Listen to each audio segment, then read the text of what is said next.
أعوذ بالله من الشيطان الرجيم. بسم الله الرحمن الرحيم. وكذا لا يجوز المسح، وكذا دا غره کم لا يجوز ندروا المسح مسح على خفي پر موزه باندې پیش په د موزه کې خرق سروالی وي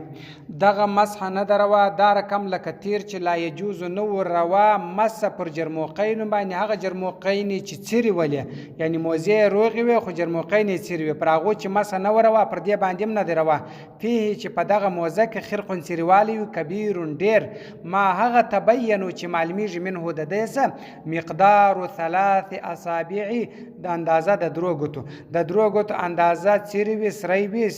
بیا دغه موضوع باندې مسح نه دروه من اصابع الرجل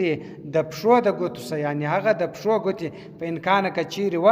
اقل کم من ذلك در دی کدر دا درې ګوتې اندازه لږول بیا من ذلك در دی بیا جاز روات و ان کان کچيري و خرق سروالي في خف واحد په موزه کې یعنی و موزه کې دون سروالي و قدر اندازه اصبعين د دوه ګوتو یو موزه د دوه ګوتو اندازه چیرې ده و په موضع په یو ځای کې و موضعين یا په دوه ځای کې و په الاخرى په بل موزه کې قدر او اندازه و اصبع واحد د یوې ګوتې یو موزه یا یو ځای چیرې دی یا دوه ځای یا درې ځای چیرې دی چې د دوه ګوتو اندازه کې ده په بل موزه کې بیا یو ځای چیرې دی چې هغه د یوې ګوتې اندازه کې دی جاز روا د المسح مسح و ان کان کچیر و خرق سروالي في خف واحد په یو موزه کې و یجمع جمع کیږي فلا يجوز بیا نه دروا المسح مسح ګوره کچیر په یو موزه کې سروالي و د درو ګوتو اندازه بیا پر دا موضوع باندې مسح نه دروا کچیر د درو ګوتو اندازه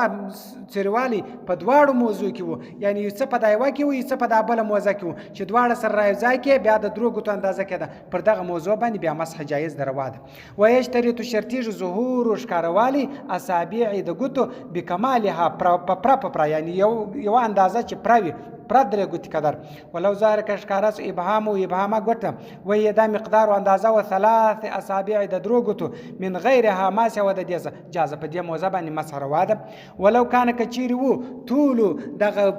پراخواله خرقه د چیروالی اکثر زیات من قدر د اندازه 3 اصابع در درې ګوتو اندازه زیات ولو وانفتاحه او پراخواله ارتواله اقل کم من ذلك در دی ګوره اوږدوالی د درو ګوتو اندازه وو خو پراخوالی پلنوالی چې بیا هغه در دی اندازه کم من ذلك در دی لا يمنع نه منکی جواز المسح جواز د مسح یعنی مسح روا د پر دی باندې نه منکی وکذا دا غره کم لو ان فتق کچیر وسپ خیدی خرزه غندلې ځای الا خبانه انه دا چې لا يرى نه معلومه شيء شيء من قدمه د پښې یعنی د پښې اندازه نه جمال مې د سپخېدلې وو يجوز روا ده پر دې باندې مسح روا ده ولو کان کچیر و يبدو ښکار کېدی معلومه دي حالت المشي د تک په حالت کې معلومه دي ولا يبدو نه معلومه دي حالت الوضع د غیر شی ولې غسري شي نه معلومه دي او چې روان به ول پر روان حالت کې بیا پښه معلومه ده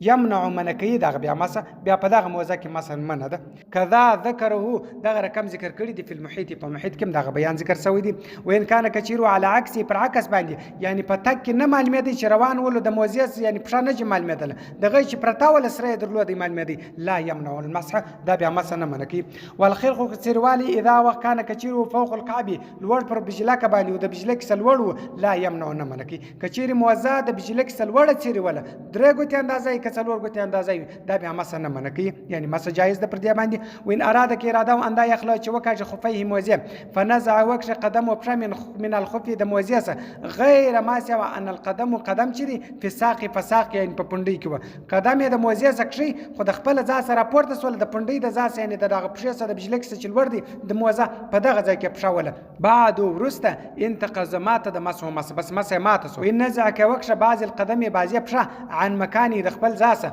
روي روایت سوي عن ابي حنيفه د امام صاحب رحمه الله عليه اذا وخرج كوت اكثر زياده عقيب د پند عن عقيب الخف د پند د موزه ګوره زیات اندازه پند د پند د موزه سره وختل انتقض المسح ګوره کده پښه راکشله د پند زیات اندازه د پند سره د موزه راپورته سوله نو بس مسح ماته ده او په بعض روایت په بعض روایتو کې وایي اذا هو سارک وګزر بحال په حال سره تعذر المشي چې د حالت ورسېده د موزه چې تک تلل کې سخت ولا المعتاد عادتي معه سره دغه عادتي تک په دې کې متعذر و ګران ولو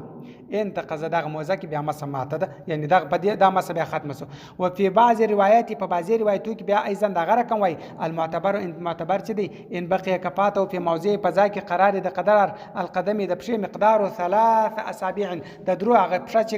قرار پر نسی پر هغه اندازه باندې پښه پاته ولا درې ګوتې اندازه لا ينقضون ماتیږي دا ينقضو دا باز وای نه ماتیږي او هو دا چې دی روایت عن محمد د امام محمد صاحب سم روایت دی و به په دې سره اخذ کړی دی بعض المشایخ بعضی مشایخ بعضی علما هم په دې باندې اخذ کړی دی چې کچیر درې ګوتې قدر اندازه پښه په خپل ځای کې پاته وي دغه مسه بیا نه ماتیږي. نور پښه کدی را وشوري د ځای څخه خو هغه درې ګوتې قدر په خپل ځای باندې پاتې نو وای مسه نه ماتیږي. صدق الله العلي العظيم وصدق الرسول النبي الأمي الكريم ونحن على ذلك من الشاهدين والشاكرين والحمد لله رب العالمين.